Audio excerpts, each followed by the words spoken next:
sun began to set on the island of Sodor, disappearing behind the hills of the slate quarry, covering it in nothing but pure shadow.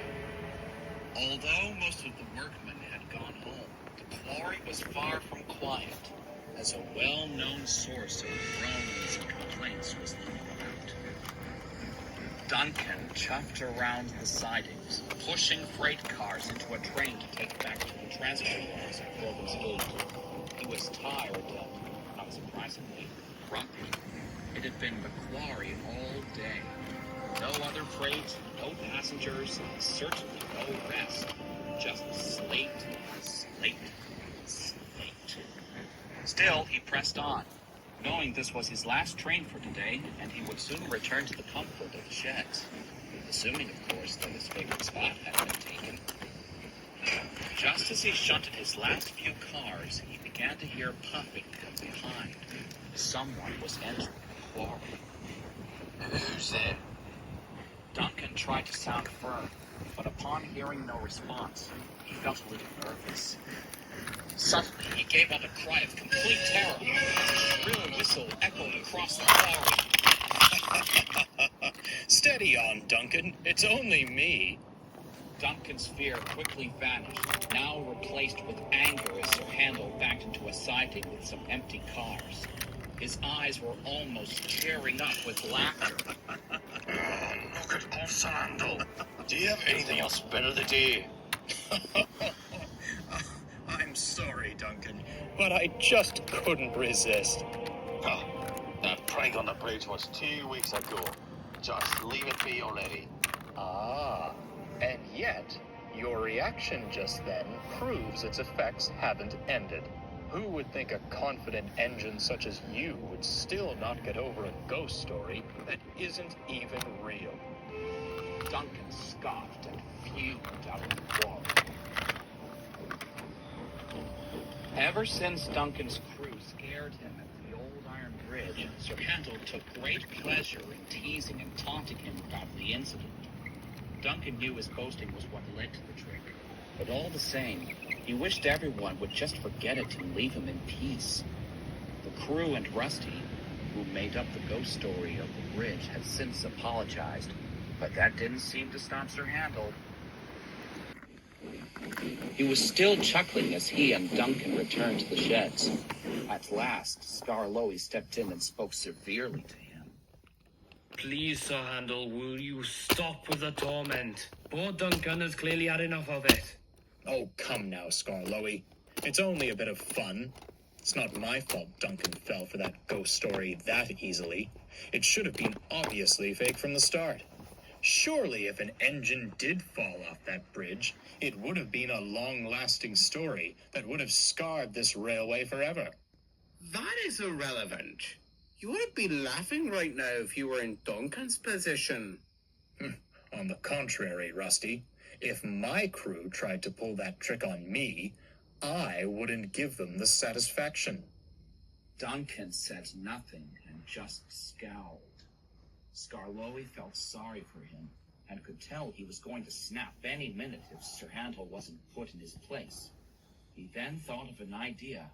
It was a long shot, but it would shut Sir Handel up for a little while. Believe me, Sir Handel, if you knew the stories I've heard from this part of the island, you wouldn't feel so confident.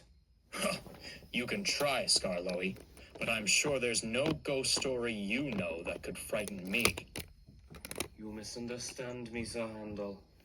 I'm not talking about ghosts. Sir Handel perked up, seemingly curious to that response. Rusty and even Duncan appeared interested too. What do you mean? Well, the thing is about ghost stories is that it's never really clear if they're real or not. There may very well be spirits around us, or it's all made up to give us a good scare. However, not every scary tale, as you may put it, is about ghosts. Some are about people, or rather creatures, that are very much alive. By now, many pairs of eyes were fixed on the old engine. They were silent and waited for him to continue. One such story in particular leads to the very place I'm named after. Skarloey Lake. All right, Skarloey. You have my interest. Yes, please tell us. Mind yourselves, youngsters, for I am only telling you this story once. Skarloey paused impressively. The engines held their breaths, all wide-eyed, especially Duncan. Unlike the others, however, he was feeling a little shaky. While Rusty's story didn't happen, the events that occurred in it still spooked him a bit. So the idea of a story that was real made him very uncomfortable, though he tried not to show it. Long ago, before this railway was built, Skarloey was merely a small mountain village, surrounded by lakes and woods. Everybody who lived there knew each other well, and there were rarely any severe conflicts. However, Skarloey in those days was a lesser-known place, once nicknamed the Secret Sanctuary by people far from the past. The villagers didn't explore much of the woods. It was so huge that the risk of getting lost was very high. One day, a couple was in the market, buying fresh fruits and vegetables. Suddenly, the wife tugged at the husband's arm in fear, pointing at the woods. A man was stumbling towards them. He looked very weary, as if he was going to fall at any second, and his clothes were viciously torn. But worst of all, was that all over him were nothing but deep red scars. Some of the villagers spotted the sight as well, and they, along with the husband, helped the man into a house, while the wife went to the doctor. The doctor concluded that the man was scratched by an animal of some kind multiple times. But even then, no one could think of a local animal that could be this vicious. So, when the man seemed to have somewhat recovered, the doctor asked him what had happened.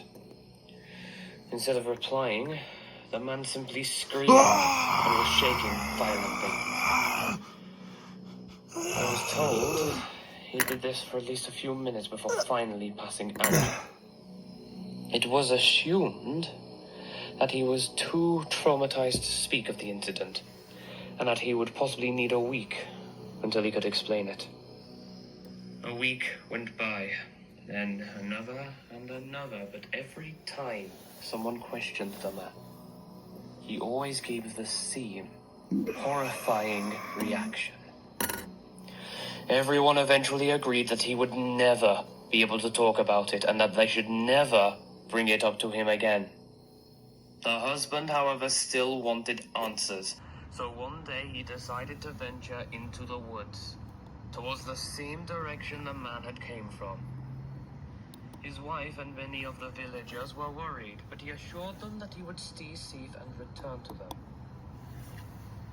A few hours went by, and he did indeed return. I'm sorry to see, however, that he came back in the same condition as the man. Torn clothes and scratches all over. Unlike the first victim, however, he was able to explain what happened after a few days of recovering. As he was walking in the woods, he began to hear strange growling sounds, like they were coming from a dog, perhaps. And yet there was something very unnatural about those sounds that he couldn't describe. Then suddenly, the husband was pushed to the ground by an attacker that came from the trees. He wasn't sure if he was right in what he saw, but the creature that held him and tore his clothes and scratched him all over looked almost human. It was skinny, had thin arms, long, sharp nails. Eventually, this nightmarish beast ceased its attack and crawled away, allowing the husband to limp away, while wincing from his injuries.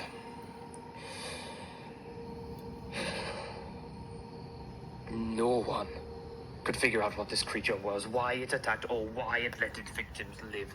The most common belief was that this creature roamed the entirety of Skarloey Woods, and and attacked any outsiders to protect it.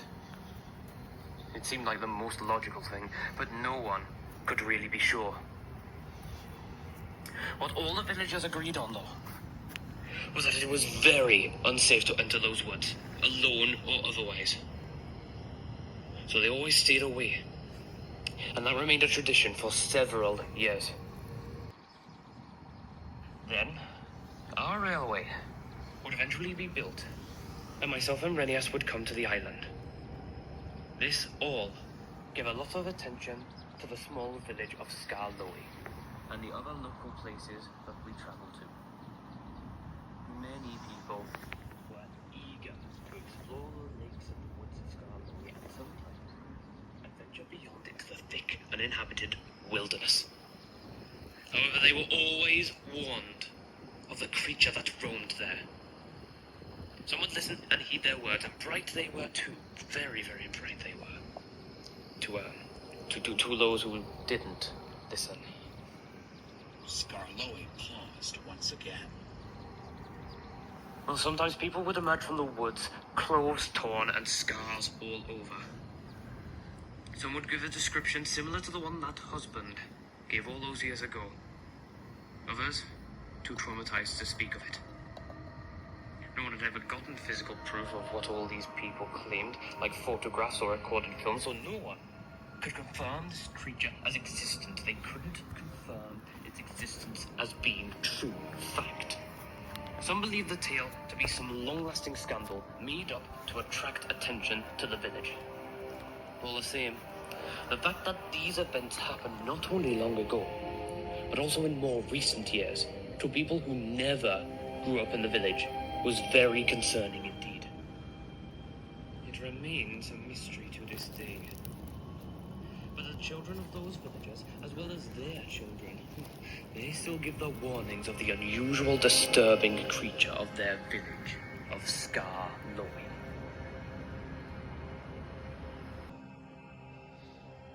Skarloey finished to find all the engines staring at him, their eyes filled with amazement and, unsurprisingly, shock. As he had hoped, even Sir Hannibal looked very stunned. Well, Skarloey, that's, quite a story. Certainly not like a typical ghost story. Though you don't actually think it's true, do you? Like I said, Sir Handel, it remains a mystery. Silence fell over the sheds. All the engines were lost within their minds, all filled with thoughts and questions. Some weren't sure of how much truth laid within the tale. Others, however, felt fear building up. Eventually, one by one, the engines drifted into sleep. Skarloey and Duncan were the only ones still awake.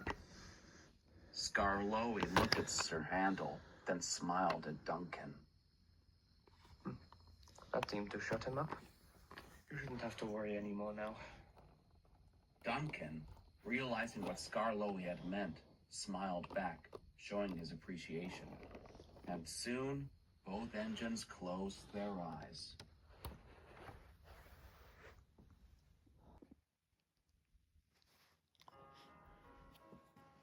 The next morning saw every engine slowly waking up from their slumbers.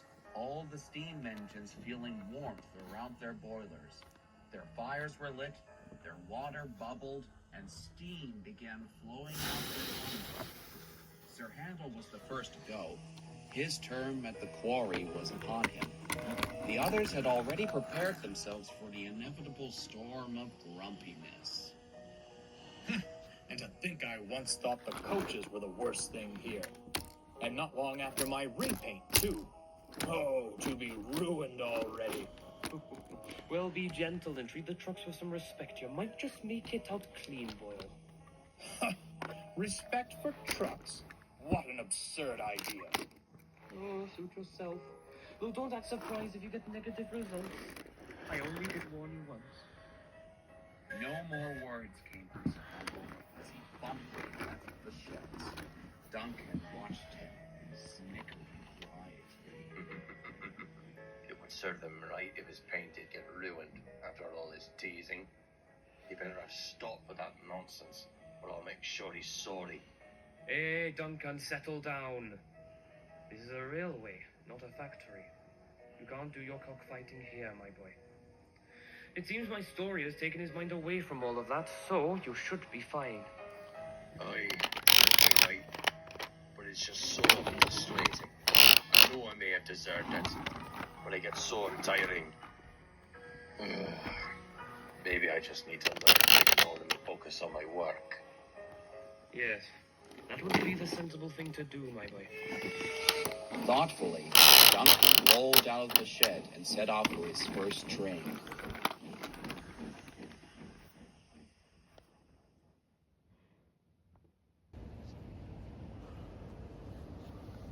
Sir Handel was also very pensive. He puffed up the line with a few empty cars behind him and arrived at the junction near Skarloey Station, just before the quarry line. He watched as the points moved from one side to the other in a very stuttery manner. Continuing on, Sir Handel had been rather reflective in regards to the last few days on Skarloey's story, as well as all his teasing towards Duncan. Oh, it was just for a bit of humor. There was no harm behind it. But then, he sighed heavily. I suppose it was getting a bit too much.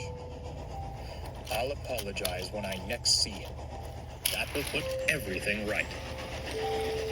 He looked around. The first section of the quarry line went deep into the woods of Skarloey before reaching the more rocky parts of the mountains. Skarloey's tail came back to him.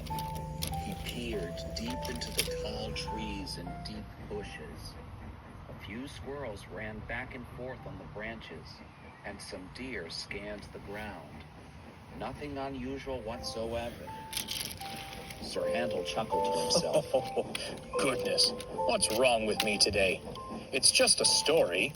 An intriguing story, but a story nonetheless. All the same, there was a teensy-weensy seed of doubt planted somewhere within his smoke box.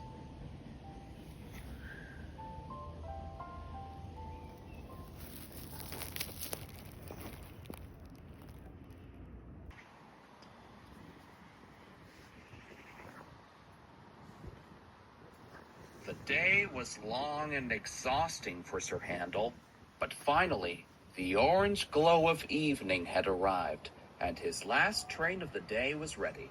The quarry was almost entirely deserted, save for a few workmen cleaning up equipment and approaching their cars for their journey home. Despite his best efforts, Sir Handel never got the chance to speak to Duncan all day. He felt disappointed, but knew that tonight he could deliver his apology in the sheds. It was just a case of getting there, of course.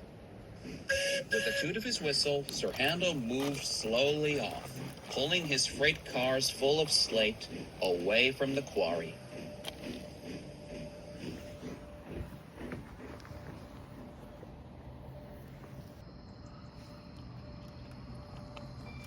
Just as the train crossed the old iron bridge, the driver and fireman looked closely at the water gauges. Oh dear. Didn't realise how little water we had. We forgot to top up the quarry. Never mind. We can do so at the top station. Little did they realize they wouldn't get that far. Creeping through the almost blackened woods, Sir Handel could see the points at the junction straight ahead. But there was also something else. A signalman, waving a red lamp frantically. The driver put the brakes on, and Sir Handel slowed to a stop. What's the matter? I'm afraid my points are jammed. I've been having trouble with them all day, but now they're stuck hard against you. Oh, bother. Well, how can I get out? Won't they be fixed? Not until morning. You'll have to return to the quarry and stay there for the night. Oh, that won't be possible. . We're well low on water, and there's no way we'll have enough to go back. Sir Handel's face fell into complete dismay. But that means I'm stuck. Here. Looks to be the case, old boy. Don't worry, you should be fine out here. I'll phone the Fat Controller, and once the points are fixed, they'll send an engine to rescue you. Well, no choice in the matter, is there? And so, Sir Handel's crew went about dropping his fire. The flames were dampened, the water stopped bubbling, and steam ceased to flow out of his funnel. Once that was done, the driver, fireman, and signalman went away.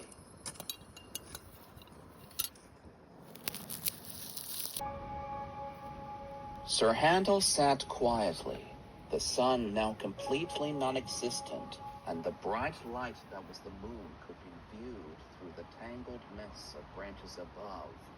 An owl, somewhere in the distance, made its presence known. Sir Handel wasn't sure why, but the idea of sleep wasn't on his mind. He had been working hard all day. It was never-ending. Surely then he would be in desperate need of sleep. But he wasn't. Was it the breeze running through the woods? Perhaps that owl was too loud for him. No, it definitely wasn't those. Unusually, Sir Handel felt rather focused, very wary and on high alert. He was attentive to even the quietest of noises. But what was he on high alert for? Besides the numerous animals that dominated the woods, the little engine was alone. Neither human nor engine was around. So what was wrong? Skarloey's story. Come now, Sir Handel. Don't be so silly. It's just a story, nothing more. But was it just a story? Well, of course it is. There's no way it actually happened. That creature isn't real. Not real at all. It's all fake. Was it, though? Yes, I know it is. Skarloey probably just made it up as well, just as a scare. Did he really? He did! It's just a story! It's not real! It's not... He froze. A chill went through his boiler. The nearby bushes were shaking viciously. It was then that Sir Handel could hear a low, groaning sound. A sound he had never heard before. Who's there? No words came back, only that haunting groan. Then he saw a shape emerge from behind the bushes. The overall body, the arms, legs, and head. It looked human. But the way it moved, the way it crawled like an animal, it was unnatural. Sir Handel quivered uncontrollably. Fear built within him. He wanted to run. He wanted to escape. He wanted nothing more than to be in the warm, cozy sheds, surrounded by the comfort of the other engines. But he couldn't. He had neither a fire nor a crew. But there had to be a way out of this. There just had to be. Suddenly, there was a whistle. A deep one that was all too familiar. Duncan? It was indeed the number 6 engine of the narrow gauge railway. He emerged from the darkness, a line of vans and flatbeds behind him. He got closer and spotted Sir Handel. Sir Handel, what are you doing? Oh, Duncan, I'm so glad to see you. I need help. There's some creature in the bushes. I think it's going to hurt me, and I can't get out. Please, Duncan, please help me. To Sir Handel's shock, Duncan didn't slow down. He kept moving. You're not getting to me this time, Sir Handel. What? I'm sick of your constant teasing and laughing at me. I thought you would have stopped by now, but you're still at it. No, Duncan, this isn't a trick, I swear. There's something there. Can't you see it? You're not fooling me. Oh, Duncan, please. I'm serious. The points are stuck against me. But surely you could pull me with a chain or something. I don't care if I derail. Drag me along the ground if you have to, but please. I want to get out of here. Shut up, Skarloey. You have been a thorn in my side for 2 whole weeks. Well, I've had enough. I'm not going to fall for your stupid tricks anymore. If you're stuck there, you can bloody well stay there. Duncan, please. Come back. Come back, Duncan, please. But Sir Handel's efforts were in vain. Duncan kept moving away from him, and eventually was out of sight. Sir Handel looked back at the bushes to meet a pair of bright, glowing eyes staring back. His own eyes widened with fear, terror, and now regret. His way of escaping, his only way of escaping, was now long gone, and only he was to blame.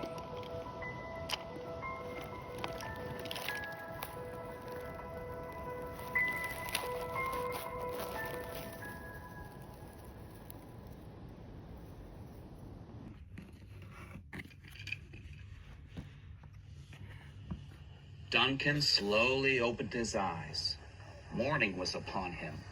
He felt the warmth of his fire running through his boiler. Morning, Duncan. Morning. Duncan looked around and saw the other engines outside the shed being readied for their respective tasks. But something felt off. It seemed not everyone was there. Where's Rusty?